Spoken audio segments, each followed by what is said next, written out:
Dios los bendiga a todos los que están mirándonos a esta hora. A través de esta señal estamos saliendo en vivo para todos ustedes en esta conferencia virtual, online, que es una idea maravillosa que nació en el corazón del apóstol Marcelino Salazar, y compartir con toda la audiencia, con todos los que nos ven a través de algún dispositivo. Estamos realmente emocionados de poder estar aquí y quiero brevemente instar a todos los que nos están mirando a que puedan sumar a personas, compartir esto, porque esto será de tremenda bendición. Muchas personas están expectantes por un milagro, muchas personas están expectantes por una palabra y muchas personas esperan un encuentro con Dios. Y sé que Dios tiene algo para ti. Yo sé que el Señor tiene algo para tu vida, tiene sanidad para tu cuerpo, tiene salud para tu alma, tiene un toque para tu espíritu, tiene una palabra que va a hacer reverdecer tus tiempos grises, tus tiempos de invierno. Yo creo que estamos entrando a un tiempo maravilloso en el espíritu. La iglesia ha asumido esta situación. La iglesia ha entendido la problemática que vive el mundo de hoy. No somos ajenos a la realidad. La realidad existe. Eso es algo que no podemos negar. Existe un virus, pero existe por encima de todo ello un Dios poderoso. Y lo que quiero hoy hablarle a tu espíritu y a tu corazón es que tengas certeza y plenitud del Dios en quien has creído. Que conozcas a ese Dios. Mi Dios es un Dios de fe. Tu Dios es un Dios que ha vencido la muerte y el pecado. La Biblia dice que sorbida es la muerte en victoria. La Biblia me dice también que mi Dios ha llevado en el cuerpo de su Hijo Jesús. El Padre envió a su Hijo unigénito para cargar en él el pecado, los dolores, el peso de la maldad del hombre en la tierra sobre el cuerpo del unigénito Hijo y también todas tus enfermedades. El libro del profeta Isaías en el capítulo 53 dice: ciertamente llevó él nuestras enfermedades, tus dolores, tus molestias, tus dolencias. Él las ha llevado en la cruz del Calvario. Y es algo que no puede quedar obsoleto o no puede quedar en el aire o vacío.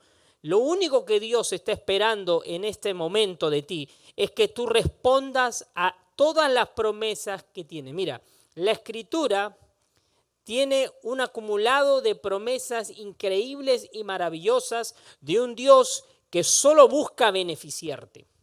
Dios tiene pensamientos de bien y no de mal sobre ti. Dios tiene intenciones maravillosas contigo y Él ha puesto su palabra como fundamento para que tú reposes en ella. Esto es fundamental, aunque básico, fundamental. ¿Por qué? Porque cuando tú sabes que hay algo escrito que te atestigua, que te da el testimonio de que hay un Dios que ha hablado y ha puesto su palabra, la ha firmado y ha dicho, yo Jehová, y ha puesto esa palabra como fiadora de sus promesas, tú sabes que caminas sobre terreno seguro. Tú sabes que das pisadas sobre terreno estable y firme.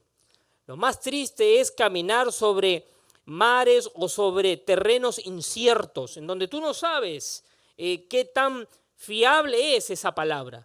Pero cuando tú conoces el tamaño de tu Dios y qué tanto Él honra su palabra para bendecirte, todo puede cambiar. Toda perspectiva puede cambiar. Tu realidad puede cambiar. Tu estado de ánimo, tu situación, tu crisis puede dar un giro de 180 grados si tan solamente puedes creer. En el libro de Hebreos, el capítulo 11, versículo 1, un versículo muy conocido, que es algo sobre lo cual yo voy a ahondar en esta hora que tengo para compartirte esta palabra, se nos dice en el versículo 1, es pues la fe, la certeza de lo que se espera, la convicción de lo que no se ve. La palabra convicción ahí es un término griego, elenchos.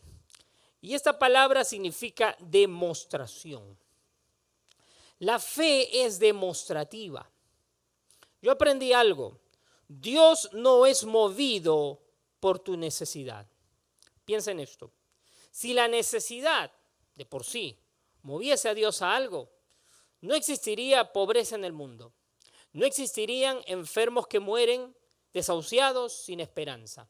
O no existirían familias o personas que viven desesperanzados y van desesperanzados por la vida, cargando un peso de enfermedad, cargando un malestar, un dolor, con un diagnóstico fatal, a lo cual ellos simple y sencilla y humildemente tienen que rendirse o someterse. Porque la necesidad está allí. Dios responde a tu fe. Él no es movido por tu necesidad. Él es movido por tu fe. Tu fe puede mover a Dios. Tu fe puede mover una montaña. Tu fe puede cambiar tu circunstancia gris y oscura en tiempos de luz, de alegría y de júbilo. Y lo que tú tienes que hacer es creer. Dice que es la convicción de lo que no se ve. Esto es una cuestión de creer, de arrojarse a creer en lo que Él ha dicho que se hará. En entregarse a creer en esta palabra. Él ha dicho que Él ha llevado tus enfermedades en la cruz del Calvario. Cuando hago mención de Isaías 53, quiero hacerte notar algo importante y maravilloso, y voy a tomar esta escritura mientras tú lo buscas, también conmigo allá conectado.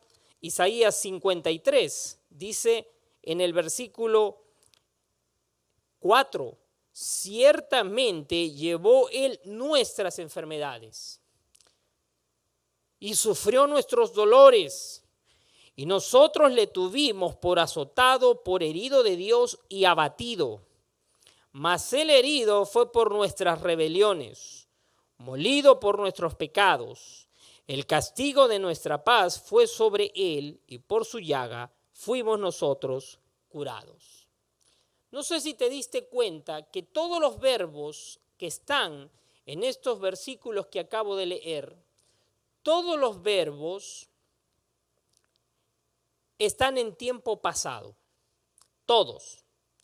Todos los verbos que acabo de leer dan cuenta o te muestran un tiempo en el cual todo ha sucedido, en el cual todo ya está hecho.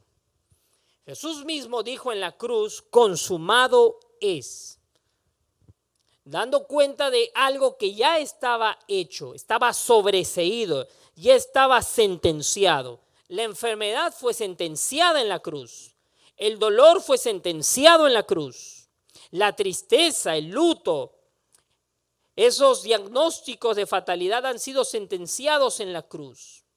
Porque el creyente, por más que experimente muerte física, sabe que ha vencido a la muerte primera.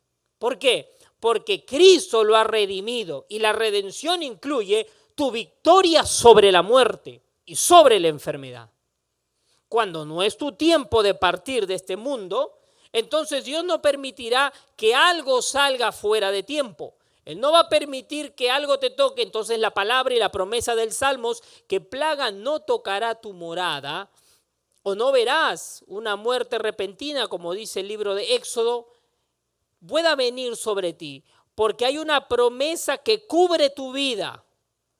Pero todas estas promesas a las cuales yo estoy haciendo referencia o mención, tienen que ser abrazadas por alguien que tiene fe. Yo me pregunto en esta hora, ¿habrá alguien ahí, tras ese dispositivo, ese computador, que pueda tener fe, que pueda no solamente escuchar esto con buena retórica y decir, está bueno, sí, hay que creer, yo creo, sí, yo creo en un Dios, existe, es verdad, lo creo desde niño, creo que esta palabra es buena, es la palabra de Dios, sí, de verdad yo creo. No, gente que reaccione, gente que actúe, que abrace la fe para creer.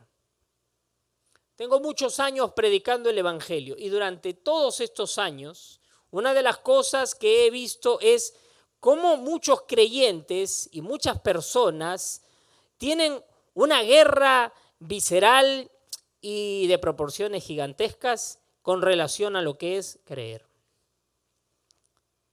Tú tienes que aprender a creer. Tienes que entregarte a creer en las promesas de Dios. Dios no es movido por tu necesidad, Él es movido por tu fe.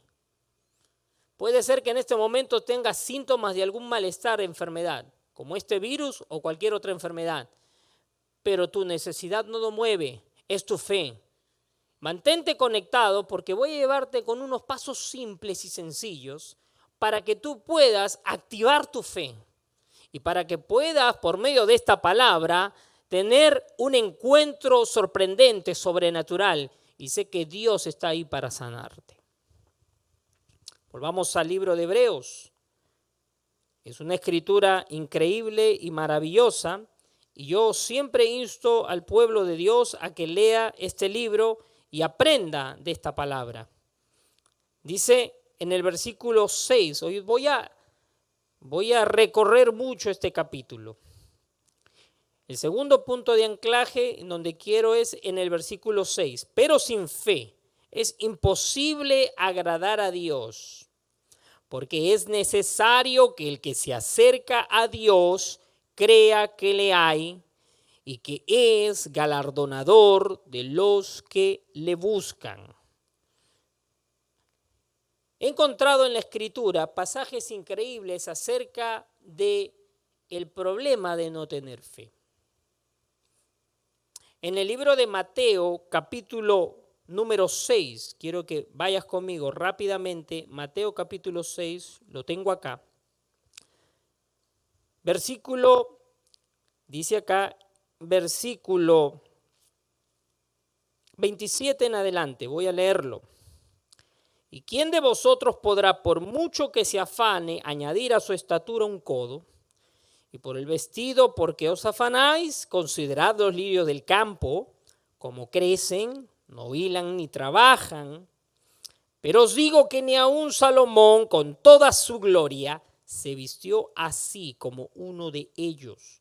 Y si la hierba del campo, que hoy es y mañana se echa en el horno, Dios la viste así, ¿no hará mucho más a vosotros, hombres de poca fe?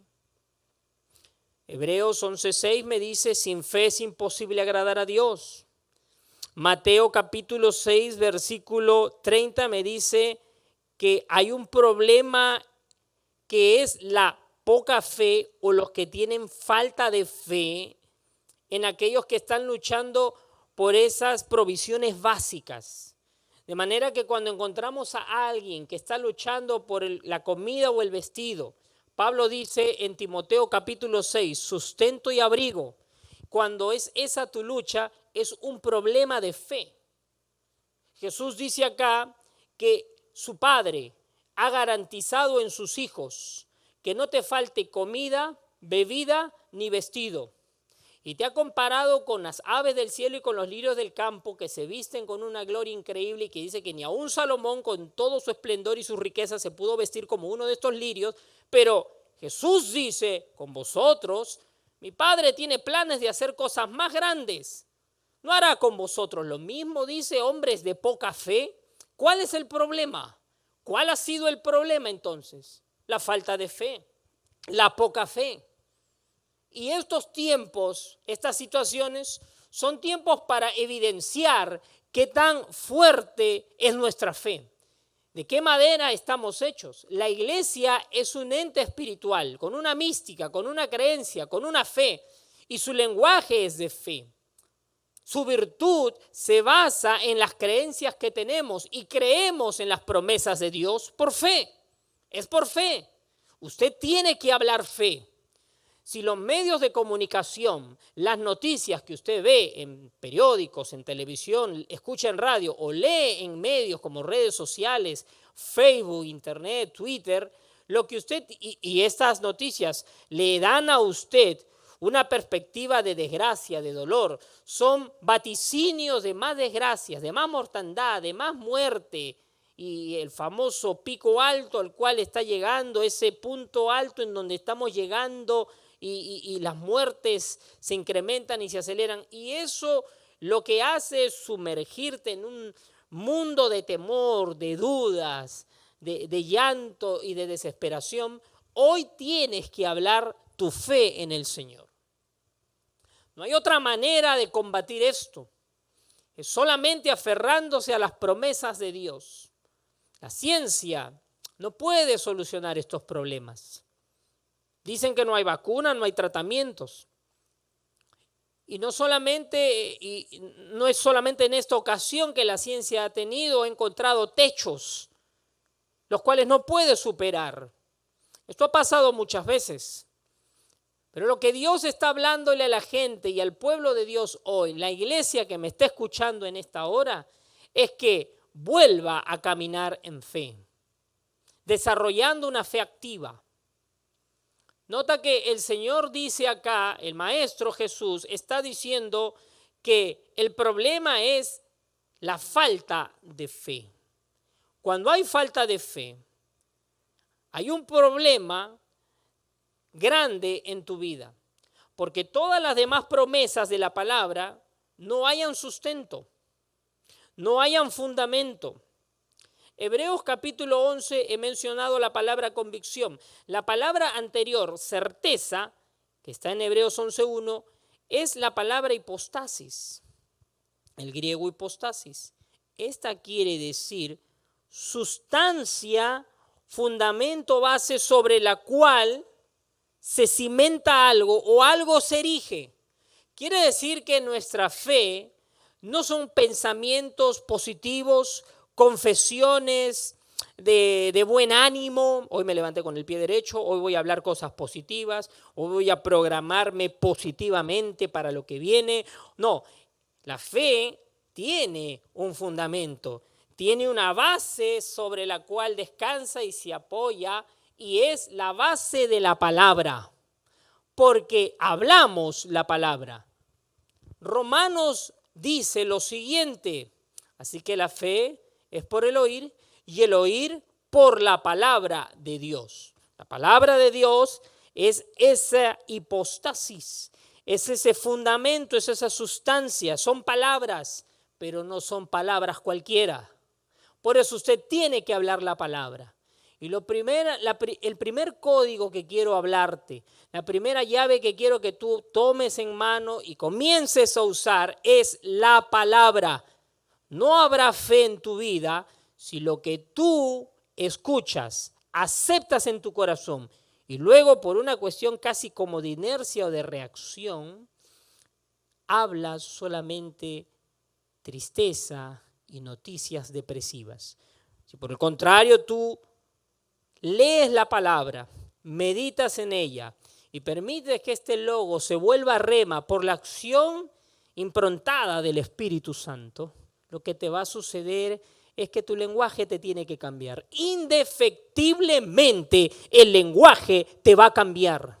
Y te va a cambiar de una manera en la cual tú luego vas a darte cuenta, o alguien se va a dar cuenta y te va a decir qué pasó contigo. Estás hablando un lenguaje de fe. Lo tuyo es fe, es creer, es declarar, es bendecir. Estás hablando de otra manera. Yo no te conocí así. Claro que no te van a reconocer. ¿Por qué? Porque estás hablando otro idioma. Estás hablando de otra forma. Y eso es lo que determina la diferencia. Número 1, te lo acabo de decir, abraza la palabra, come esa palabra y háblala.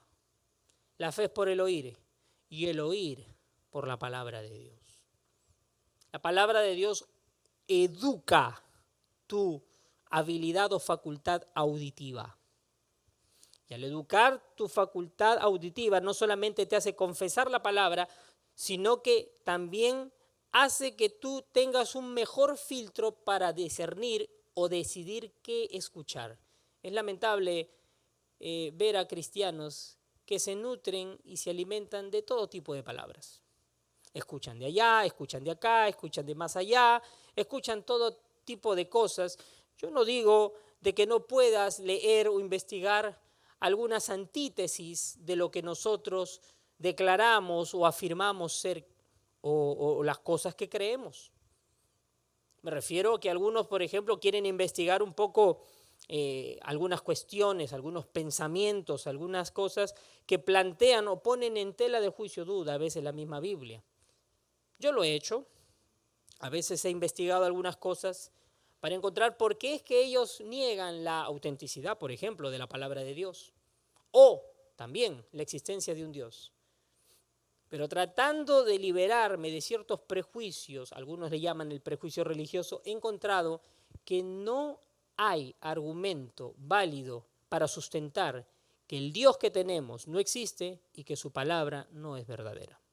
Muy por el contrario, esta palabra es fiel y verdadera, y el Dios en quien creemos y a quien alabamos y honramos cada día, a cada hora, es real, está ahí, está cerca de ti, está a tu lado y tiene hoy algo para hacer con tu vida. Así que préstame bastante atención y no permitas que nada te distraiga, porque una de las cosas que yo sé, por experiencia lo digo, que nos distraen un poquito cuando estamos conectados a estas transmisiones virtuales, online, en línea, como lo quieras llamar, es a veces esas cosas que suceden en casita. Por eso siempre exhorto a que ustedes puedan tener el orden y decir, esta es mi hora, este es mi tiempo para escuchar la conferencia y necesito estar concentrado en ello y que nada te robe esta bendición. Lo segundo es, tienes que alejar de tu vida los temores. El miedo no es el único, pero es tal vez el mayor enemigo de tu fe. No es el único, pero es uno de los más fuertes. La gente que usualmente vive en incredulidad es gente que está sometida por un espíritu de temor. El temor hace estéril cualquier campo de tu vida, daña tu corazón, lastima tus sentimientos, tus emociones, te reduce a una mínima expresión de hombre. Dios te hizo a ti hombre o a ti mujer para conquistar, fructificar, multiplicar, llenar la tierra, sojuzgar, señorear. Es el plan original del eterno Elohim para ti. Es el plan de Dios. Pero lamentablemente, escúchame bien esto, triste y lamentablemente, muchos hombres han caído en una mínima expresión porque no han entendido nada del plan original de Dios. Jesús vino a regresarte, a volverte al plan original de Dios para que camines en victoria y en bendición. Y muchos de estos hombres han sido sometidos, muchas mujeres, muchos jóvenes están sometidos por el miedo, por el temor. Y este miedo lo que ha hecho por años, por generaciones, tal vez con las generaciones de tu familia, con tus padres, tus abuelos, tus bisabuelos, y tiene un plan de prolongación para dañar hijos, nietos, bisnietos y generaciones futuras, es someter generaciones y sumirlos en las aguas del miedo y del temor. Tú tienes que rechazar toda forma de miedo. Te voy a dar algunas, te voy a describir o enumerar, mencionar algunas puertas que abren temor. Toma nota de esto. Número 1, palabras que infunden temor o terror, malas noticias. Número 2, imágenes. Lo que tú puedes ver en una televisión, en un celular, en una red social, en un periódico, ministra, te imparte miedo. Número 3, sospechas. Las sospechas también pueden preparar un campo de sembrío para establecer temor en ti. Como, póngame un ejemplo, pastor, con todo gusto lo hago. Se habla de crisis, entonces ya salieron los expertos a decir, el panorama pinta feo, la crisis mundial que se viene va a ser terrible, no va a haber qué comer, es probable que haya una hambruna para tal fecha, la economía de los países colapsadas, muchos rubros, muchos sectores que mueven la economía de tal país o de nuestro país están prácticamente cerrados, las pérdidas han sido millonarias, entonces los expertos salen hablando y vaticinando de aquello. Es su trabajo, estudiaron para ello, para eso se capacitaron. Muchos economistas para eso se capacitaron. Es la forma de analizar. La gente suele hacer un análisis y una descripción de la situación y la realidad.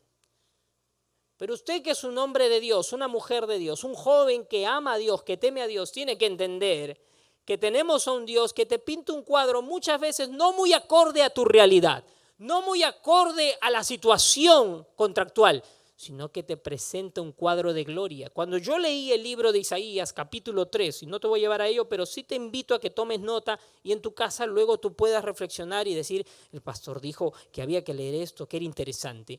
El versículo 10 del capítulo 3 de Isaías es lo que yo denomino, dentro de mi perspectiva personal, un oasis en medio de una descripción lamentosa y terrible. Yo te invito a que lo hagas. Lees Isaías capítulo 3, versículo 1, 2, 3, 5, 7, hasta el 9, y tú encuentras una descripción de una crisis en Judá y Jerusalén, una nación que ha vivido de espaldas a Dios, una nación que dice la Escritura que en su rostro tiene dibujado el pecado, y de pronto tú encuentras un versículo 10 glorioso que dice, pero dígale al justo que le irá bien, porque comerá del fruto de sus manos. Mira qué sorprendente es nuestro Dios. Está diciendo, dígale al justo. Es apropiado que hoy encuentres a alguien ahí que tengas al lado en la mesa, o si estás en el cuarto, si estás en la sala o en tu oficina de trabajo, de repente estás viajando con un amigo de repente yendo a casa en tu carro particular. Dile a esa persona, a ti te irá bien. Dígale al justo que le irá bien. Al justo hay que decirle que le irá bien. Y yo te digo a ti te va a ir bien. ¿En qué momento, pastor? Isaías no está hablando de un momento muy grato. Isaías no está describiendo un tiempo de honda felicidad, donde toda la sociedad está bien, todo funciona bien, la economía está 10 puntos, todo creciendo, el PBI, Producto Bruto Interno, el turismo, las exportaciones, la agroindustria, la minería, todo está creciendo y floreciendo y somos una nación que estamos progresando. Isaías está describiendo un colapso social, nacional. De hecho, años después vendría la debacle para Judá y Jerusalén porque fueron conquistados alrededor del año 522 o 25 aproximadamente, se cree, por Babilonia. Nabucodonosor, emperador, rey de Babilonia, sometió a Israel, a Jerusalén, la sitió, provocando muerte, tragedia y dolor. Pero el profeta está describiendo con antelación un cuadro, pero siempre le dice al justo, a ti te irá bien. Entonces yo he decidido agarrarme de esa palabra. Nota algo, los profetas no vivieron sustraídos o ignorantes de la realidad.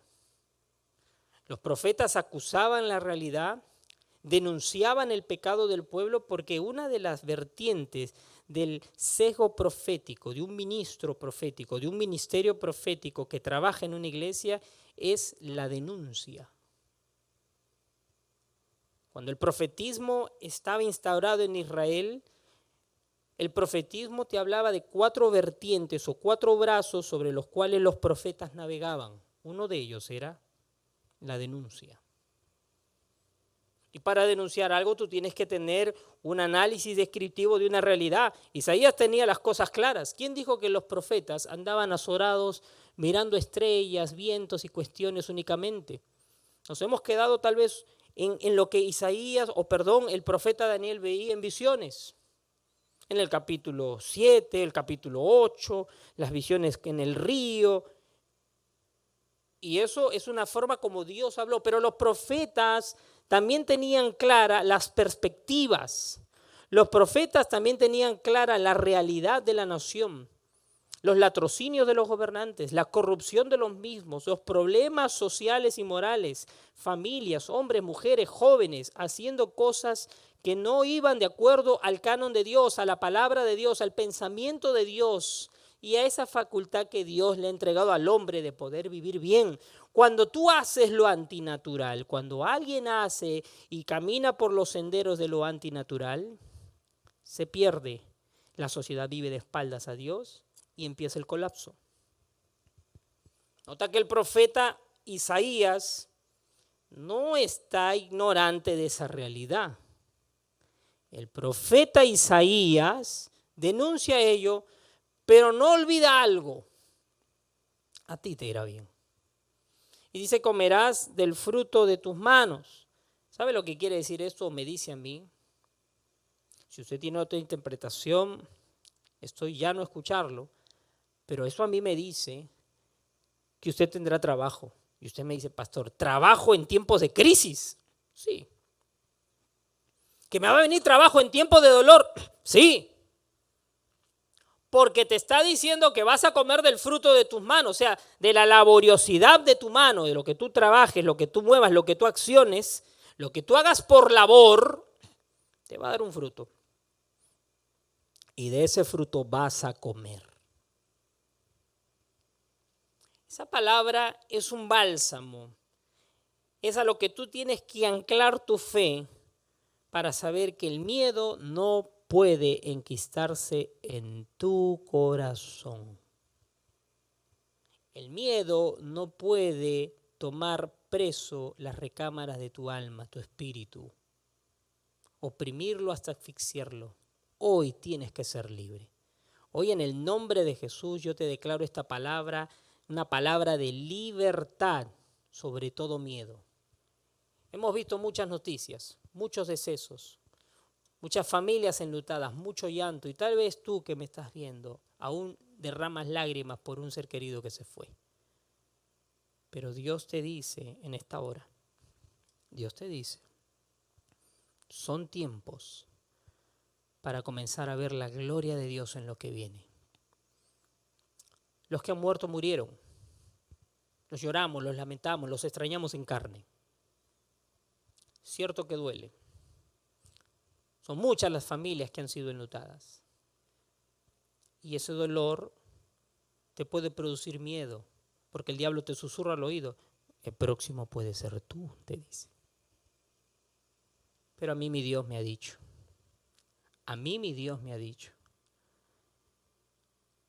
que yo tengo un propósito, que Él tiene un plan conmigo. Y si te fue revelado el propósito y el plan, y tú sabes que todo el desarrollo del plan no se ha ejecutado todavía en tu vida, tú tienes mucho por lo cual vivir. Por lo tanto, no tienes que abrazar ideas de muerte ni de dolor. Vence el temor. Tienes que cerrarle filas al temor. Y número 3, para ya terminar. Número 3, quiero dejarte esta llave. Vive con expectativa. Aprende a vivir con expectativa. ¿Sabes por qué la expectativa? Porque la expectativa puede cambiar tu estado de ánimo. Jesús, cuando una vez vio a sus discípulos que intentaban venir en la barca, estaban en el mar, la mar los había llevado, como dice, mar adentro, y ellos, al verlo a Jesús en la orilla, dijeron, el maestro. Y verdad que él estaba allá y nos ordenó que trajésemos la barca porque teníamos que ir a la otra orilla. Los discípulos intentaron de mil y un formas llegar remando a la orilla y no podían porque dice la Escritura que la corriente marina los arrastraba más al centro en vez de traerlos a la mar, a la orilla. Jesús hace algo. Jesús camina en medio de las aguas. Marcos capítulo 6. Jesús camina. Y cuando Él camina en medio de las aguas, sucede algo. Esto es sumamente interesante. Los discípulos creen de que es un fantasma.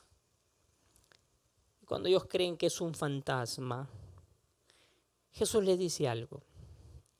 Yo quiero que tú agarres esta palabra hoy, porque esta palabra en estos últimos días me ha cambiado ciertas perspectivas. Mira que a veces uno puede predicar el evangelio por años, pero siempre con esos versículos sencillos aprendes algo nuevo. ¿Qué es lo primero que Jesús les dice cuando ellos gritan despavoridos? ¡Un fantasma, un fantasma! ¿Qué es lo primero que Jesús les dice? Tened ánimo. Tened ánimo. Ánimo, discípulos. Ánimo, muchachos. Soy yo. No tengan miedo. Y el buen ánimo, la buena disposición, son señales inequívocas de que en ti hay expectativa. Hay expectativa. Hay algo que estoy esperando. ¿Con qué espíritu te conectaste a esta transmisión? ¿Qué fue lo primero que pensaste cuando viste la publicidad, el flyer de la actividad y dijiste, mire que va a estar el hermano tal, el otro hermano, el pastor, el apóstol, tal? Me voy a conectar, voy a separar tiempo para escuchar esta palabra. ¿Qué es lo que tenías en el corazón? ¿Qué es lo que pensaste? Cuando tú entendiste esto y dijiste, me voy a meter en esto, desarrollas expectativa. Y la expectativa cambia tu estado de ánimo. Te lo voy a repetir una vez más. La expectativa altera, puede cambiar drásticamente tu estado de ánimo. Levántate con expectativa, acércate al dispositivo con expectativa, ven a la conferencia y sigue escuchando las horas que queden y los días que resten con expectativa. Hazlo. Acércate al Señor, porque es necesario que el que se acerca a Dios crea que le hay o crea que Él está. No que estará, no que tal vez haga, no que tal vez se dé tiempo para venir, no. Él es mi Dios de ahora, Él es mi Dios presente, Él es mi Dios de este momento. Hay dolor en tu cuerpo, pero Él es tu Dios. Hay crisis en el horizonte que se avecina, pero Él es tu Dios. Y la Biblia dice que a mí me irá bien. A mí me irá bien. Quiero decirle para terminar a los hermanos y a todos los que nos están viendo a lo largo y ancho del Perú, y dado que la maravillosa magia, le dicen, del internet puede llegar a todo el mundo y cruzar fronteras. Y a los hermanos que nos ven por Chile, Argentina, Colombia, Estados Unidos, Europa, tal vez en el Asia, no sé hasta dónde nos vean, pero quiero decirles a todos ustedes, simple y sencillamente, 3 llaves sencillas. Alimenta tu fe con la palabra. Vive libre de temores y levántate con expectativa. Ten ánimo. Porque de esto, como están acuñando muchos y dicen, de esto vamos a salir. El Dios que tenemos es un Dios de milagros. Así que en unos minutos más vamos a estar orando por ustedes. Pero quiero hacer una oración para terminar esto, para desatar una atmósfera de fe. Se cree una atmósfera de fe increíble y Dios se glorifique. Ora conmigo ahí. Acércate al dispositivo, cierra tus ojos y cree. En el nombre de Jesús, Padre eterno, yo bendigo tu palabra y que esta palabra sea sellada por medio de la acción de tu Espíritu. Algo que yo no puedo hacer como hombre es tocar el corazón como tu Espíritu Santo lo sabe hacer. Y yo pido que el Espíritu Santo a través de esta señal pueda tocar el corazón de los que están allí, romper ataduras, quitar la enfermedad, todo dolor, y sea desatado, Señor, ahora, Padre, un manto, una atmósfera de fe, porque esta conferencia, Señor, oh Dios, es gloriosa, no por los hombres, sino porque tu Espíritu Santo es glorioso, porque tu Espíritu Santo es quien hace la obra, porque Él es el que sana, el que libera, el que rompe cadenas. Y yo te pido, Señor, que las cadenas sean rotas y quebradas por la acción de tu Espíritu Santo. El yugo se pudrirá a causa de la unción. Amén.